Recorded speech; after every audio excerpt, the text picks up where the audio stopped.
11th class का chapter number 3 trigonometry, इसका first lecture. Trigonometry एक तरह से सबसे इंपॉर्टेंट चैप्टर है। इस चैप्टर को समझने से पहले सबसे पहले आपको एंगल को समझना पड़ेगा कि एंगल क्या होता है। Angle is a measure of rotation of a given ray about its initial point. Given ray, जो रे आपको गिवन होती है, मान लिया कि आपको वो एक रे गिवन है जिसे इनिशियल लाइन कहते हैं, इनिशियल साइड कहते हैं।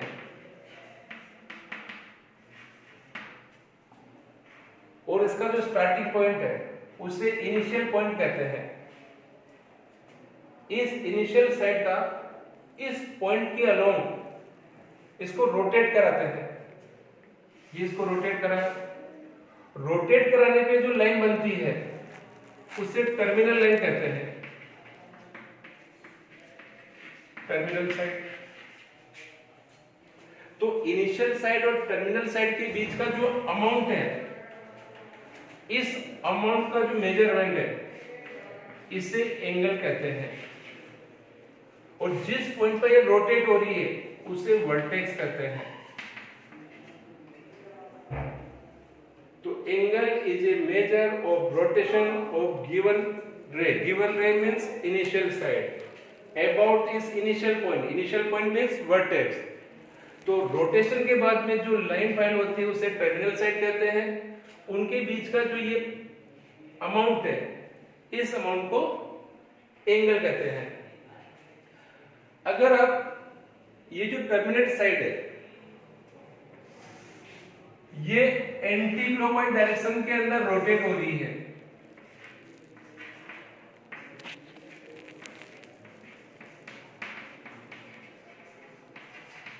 एंटी क्लॉकवाइज डायरेक्शन के अंदर रोटेट हो रही है, तो एंगल का मेजरमेंट हमेशा पॉजिटिव होगा।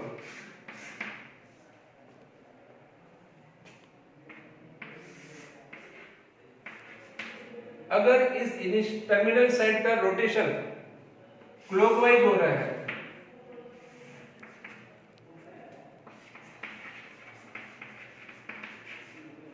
तो ये जो एंगल का मेजरमेंट है ये नेगेटिव होगा। इसका मतलब प्लस माइनस साइन एंगल की डायरेक्शन को रिप्रेजेंट करता है। अगर एंगल एंटी क्लॉकवाइज मेजर हो रहा है तो is always positive. Angle clockwise direction के अंदर मेजर हो रहा है तो इज ऑलवेज नेगेटिव। इस एंगल को मेजरमेंट करने की बहुत सारी यूनिट होती है। उसमें से सबसे पहले यूनिट है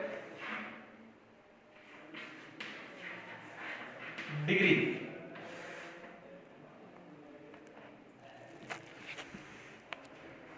ठीक है, ओ एक इनिशियल साइड है, ओ एक इनिशियल साइड है। अगर इसको अपन एंटी क्लॉकवाइज डायरेक्शन के अंदर 1 राउंड कंप्लीट करें तो यहां बनने वाला एंगल जो होता है वो 360 डिग्री होता है। तो इस रोटेशन का, इस पूरे रोटेशन का 1/360 पार्ट, 1/360 पार्ट का मेजरमेंट को डिग्री कहते हैं, 1 डिग्री कहते हैं। ये टोटल 360 डिग्री है। इसका मतलब है 1 डिग्री, इसका कौन सा पार्ट होगा? 1/360 पार्ट। तो डिग्री की डेफिनेशन क्या देवे कि कोई इनिशियल साइड किसी पॉइंट के अकॉर्डिंग रोटेट हो रही है, उस रोटेशन का पूरे राउंड का 1/360 पार्ट डिग्री होता है। डिग्री को जनरली अपन डी से डिनोट करेंगे। इसी टाइप से सेकंड पार्ट लेवे रेडियन। एंगल को रेडियन से भी रिप्रेजेंट करते हैं। रेडियन का मतलब क्या होता है? एक सर्कल है जिसकी रेडियस 1 यूनिट है, इसको 1 यूनिट है आर्क लेंथ की लेंथ 1 यूनिट होनी चाहिए, उसके अकॉर्डिंग इसको रोटेट करा है। रेडियस भी 1 यूनिट और आर्क लेंथ भी 1 यूनिट, तो इसका जो मेजरमेंट है, इसका जो ये अमाउंट है एंगल का, इस एंगल को 1 रेडियन कहते हैं। तो यहां एंगल को रिप्रेजेंट करने के आपके पास 2 यूनिट हो गई, डिग्री और रेडियन। इस पूरे रेवोल्यूशन का 1/60 पार्ट 1 डिग्री होता है। 1 डिग्री के 60 इक्वल पार्ट कर दें, 1 डिग्री के भी 60 इक्वल पार्ट कर दें, उन पार्ट को मिनट कहते हैं। इसका मतलब 1 डिग्री में 60 मिनट होते हैं। यह डेस मिनट को रिप्रेजेंट करता है। इस 1 मिनट के भी 60 इक्वल पार्ट कर दें, उन पार्ट को सेकंड कहते हैं। इसका मतलब 1 डिग्री में 1 मिनट में 60 सेकंड होते हैं। 1 डिग्री के 60 पार्ट मिनट, इसका मतलब 1 डिग्री में 60 मिनट, डेस मिनट को रिप्रेजेंट करता है।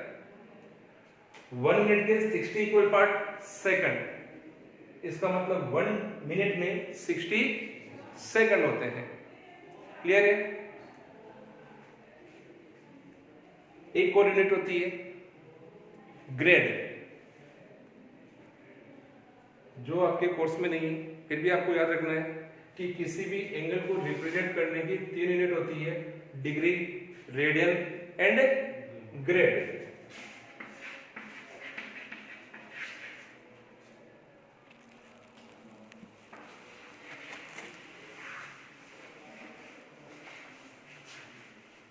देखिए यहां पे relation between degree and radian.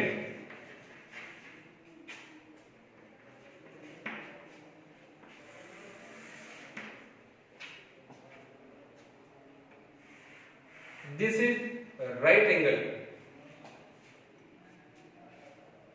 Degree को डी से डिनोट करते हैं, रेडियन को आर से रिप्रेजेंट करते हैं। इसमें अपन ग्रेड भी ले लें, लेकिन ग्रेड से रिलेटेड क्वेश्चन अपने कोर्स में नहीं है। ये ग्रेड, इन तीनों का क्या कन्वर्शन फॉर्मूला होता है एक दूसरे में कन्वर्ट करने का। ये जो राइट एंगल है, इसको डिग्री में 90 डिग्री से लिखते हैं, रेडियन में इसको π/2 रेडियन से लिखते हैं। यहां डॉट लगा होता है, इसका मतलब डिग्री है, सी लिखा हो रेडियन है, और ग्रेड में 100 ग्रेड से रिप्रेजेंट करते हैं। राइट एंगल को डिग्री में 90 डिग्री लिखते हैं, रेडियन में π/2 रेडियन लिखते हैं, ग्रेड में 100 ग्रेड लिखते हैं। मेरे को यह रिलेशन फाइंड करना है डिग्री और रेडियन में, तो मैं इन दोनों को लेके चल रहा हूं। इन दोनों को क्रॉस मल्टीप्लाई करें तो d/90 into π/2 equal to r, तो d into π/180 equal to r। इसका मतलब अगर मेरे को डिग्री वाली टर्म को रेडियन में बदलना है, तो मेरे को डिग्री वाली टर्म को किससे इंटू करना पड़ेगा? π/180 से। इस π/180 को उधर ट्रांसफर कर दूं तो ये हो जाएगा 180.5। इसका मतलब क्या हुआ? रेडियन वाली जो टर्म है, अगर मेरे को उसको डिग्री में कन्वर्ट करना है, तो मेरे को रेडियन वाली टर्म को 180.5 से इंटू करना पड़ेगा। तो ये दोनों फॉर्मूले आपको याद रखने हैं। डिग्री और रेडियन के बीच में रिलेशन क्या होता है? डिग्री को रेडियन में कन्वर्ट करना एंड रेडियन को डिग्री में कन्वर्ट करना। देखिए इससे रिलेटेड कुछ क्वेश्चन।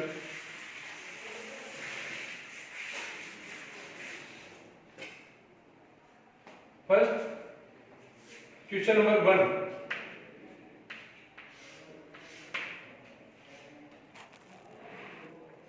आपको डिग्री को रेडियन में कन्वर्ट करना है। मैंने फर्स्ट क्वेश्चन लिया 120 डिग्री, इसको रेडियन में कन्वर्ट करो। ये वैल्यू डिग्री में है, इसका मतलब डी है। रेडियन में कन्वर्ट करने का क्या फॉर्मूला होता है? R equal to D into pi upon 180। Degree की वैल्यू पुट कर दो 120, पाई अपॉन 180, 0 से 0 cancel, cancel by 6, cancel by 6, तो 2 पाई अपॉन 3 किस में कन्वर्ट हुआ? ये रेडियन में, तो सी लगा दीजिए, या तो पूरा लिखिए रेडियन या 2 पाई अपॉन 3 रेडियन। एक क्वेश्चन और देखिए, आपको डिग्री में वैल्यू दे रखी है -22 डिग्री 30 मिनट, माइनस साइन, इसका मतलब एंगल का जो मेजरमेंट है वो क्लॉकवाइज है, और डिग्री और मिनट ये सब एंगल के यूनिटी है। तो ये पूरा डिग्री में और ये मिनट में है, तो इस मिनट वाले पार्ट को भी पहले किस में कन्वर्ट कर दें? डिग्री में कन्वर्ट कर दें। 1 डिग्री में 60 मिनट होते हैं, इसका मतलब -22 डिग्री एंड 30 अपॉन 60, इस मिनट वाले पार्ट को डिग्री में कन्वर्ट कर दिया। 1 डिग्री में 60 मिनट होते हैं, इसका मतलब मिनट वाले पार्ट को डिग्री में चेंज करने के लिए 60 से क्या करेंगे? डिवाइड। तो ये -22.5 degree -45/2 degree. Now R equal to D into pi upon 180. Value of D -45/2 into pi upon 180. Cancel by 40/1, 40/4 minus pi by 8 radian. ये डिग्री वाला पार्ट है, रेडियन में कन्वर्ट हो गया। एक क्वेश्चन और देखिए, आपको क्वेश्चन नंबर 2 में रेडियन को डिग्री में कन्वर्ट करना है। यहां मैं 2 क्वेश्चन ले रहा हूं, दोनों की वैल्यू रेडियन में ले रहा हूं।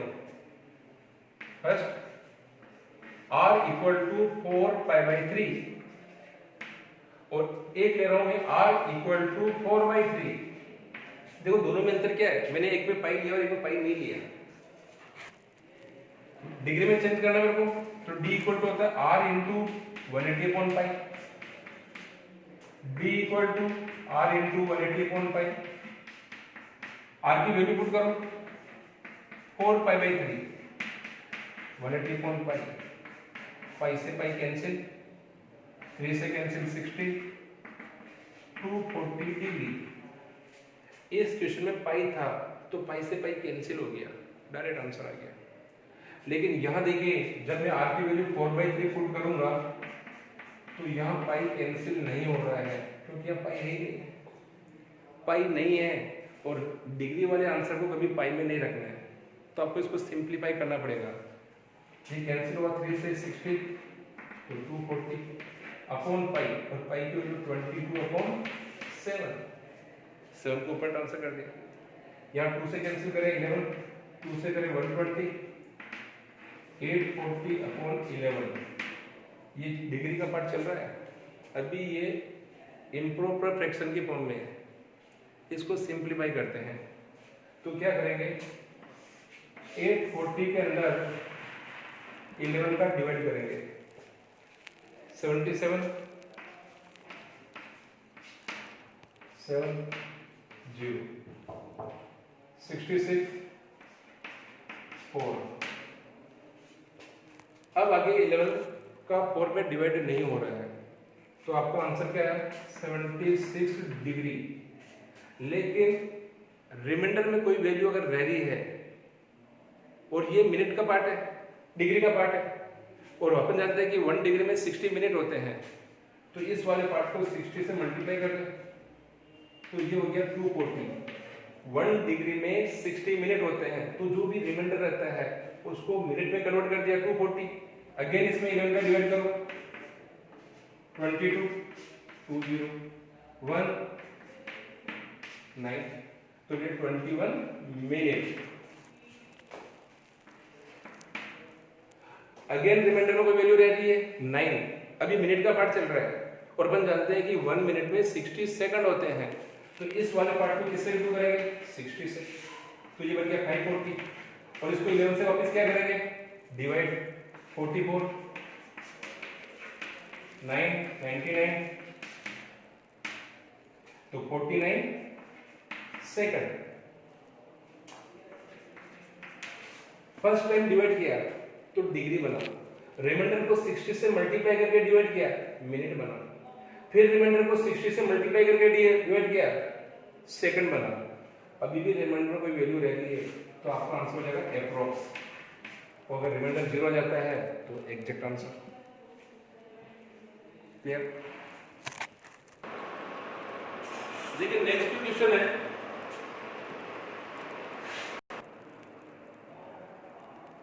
एक कार का व्हील है,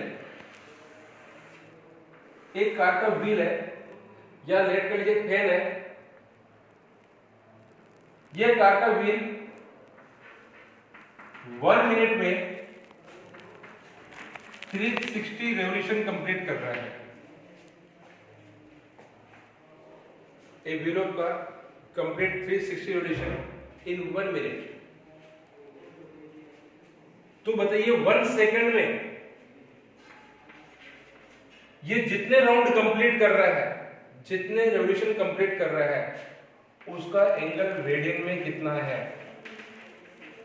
यह आपके थर्ड क्वेश्चन है। 1 मिनट में 360 रेवोल्यूशन कंप्लीट हो रहे हैं, 1 मिनट 60 सेकंड होते हैं, इसका मतलब 60 सेकंड में 360 रेवोल्यूशन, तो 1 सेकंड में कितने राउंड हो गए 360 अपॉन 60 6 रेवोल्यूशन। 1 राउंड अपन कंप्लीट करते हैं तो सेंटर पर बनने वाला एंगल कितना होता है 360 डिग्री। अगर इस 360 को रेडियन में कन्वर्ट करें d into pi upon 180, 360 into pi upon 180 2 pi radian. इसका मतलब अगर एक राउंड कंप्लीट होता है तो बनने वाला एंगल रेडियन में 2 पाई और डिग्री में 360 डिग्री, और 1 सेकंड में 6 राउंड कंप्लीट हो रहे हैं तो इन 1 रेवोल्यूशन एंगल 2 पाई रेडियन। सो इन 6 revolution angle 2 pi into 6 12 pi radian. इसका मतलब हो गया, ये आपके क्वेश्चन नंबर 3 है कि एक कार का व्हील 1 मिनट में 360 राउंड कंप्लीट कर रहा है, तो बताइए कि 1 सेकंड में वो जितने राउंड कंप्लीट कर रहा है उसका एंगल रेडियन में कितना होगा 12 पाई।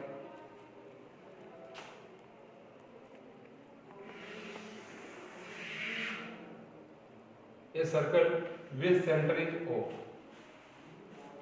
OA is the radius, OB is radius और AB is the arc of this circle.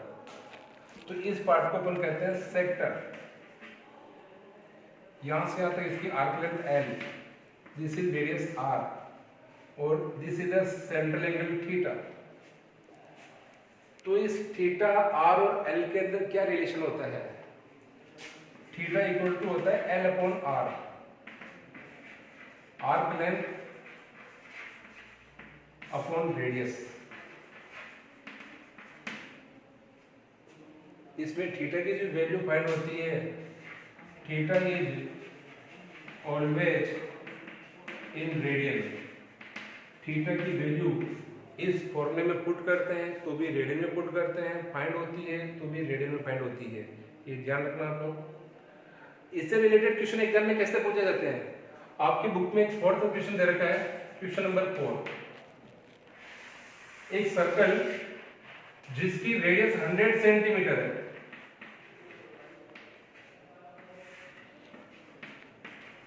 और उसकी आर्क लेंथ 22 सेंटीमीटर है, तो बताइए इस सेंटर पर बनने वाला एंगल डिग्री में कितना है? सर्कल की रेडियस 100 गिवन है, आर्क लेंथ 22 गिवन है, थीटा फाइंड करना है, तो थीटा इक्वल टू होता है L अपॉन R।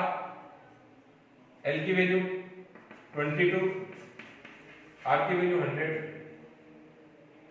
एंगल किस में फाइंड होता है? रेडियन में, तो दिस इज रेडियन। लेकिन फाइंड किस में करना है? डिग्री में। डिग्री में फाइंड करने के लिए रेडियन वाली वैल्यू को 180 अपॉन पाई से इंटू करते हैं, पाई यहाँ कैंसिल नहीं हो रहा है, तो पाई की वैल्यू पुट करेंगे 22/100 इंटू 180/22/7।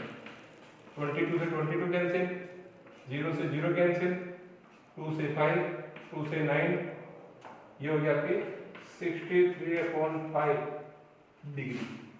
लेकिन ये इम्प्रॉपर फ्रैक्शन है, 63 के अंदर 5 का डिवाइड,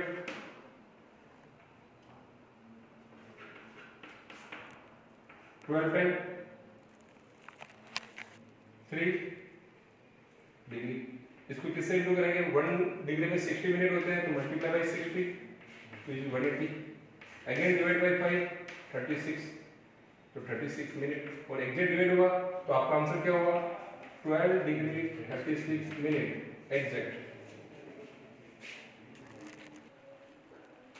एक्सरसाइज 3.1 का क्वेश्चन नंबर 5।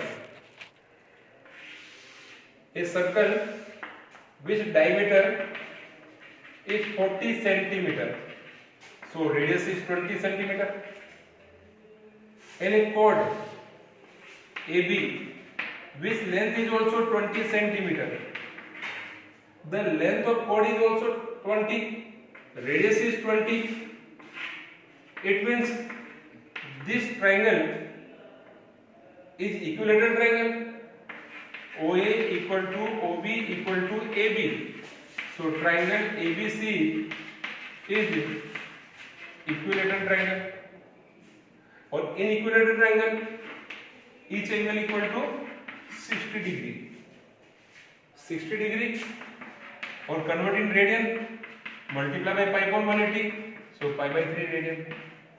तो इस क्वेश्चन में ये पूछा है कि एक सर्कल जिसका डायमीटर 40 सेंटीमीटर है, तो रेडियस 20 हो गई, इस कोड की लेंथ भी 20 है, तो इस कोड से सेंटर पे क्या एंगल बनेगा? 60 डिग्री। तो बताओ ये आर्क लेंथ L कितनी है? तो we know that theta equal to होता है L upon R, so L equal to theta into R। Value of theta pi by 3, value of R 25/3 centimetre. इसी टाइप से क्वेश्चन नंबर 6 गिवन है, आपको 2 circle given है,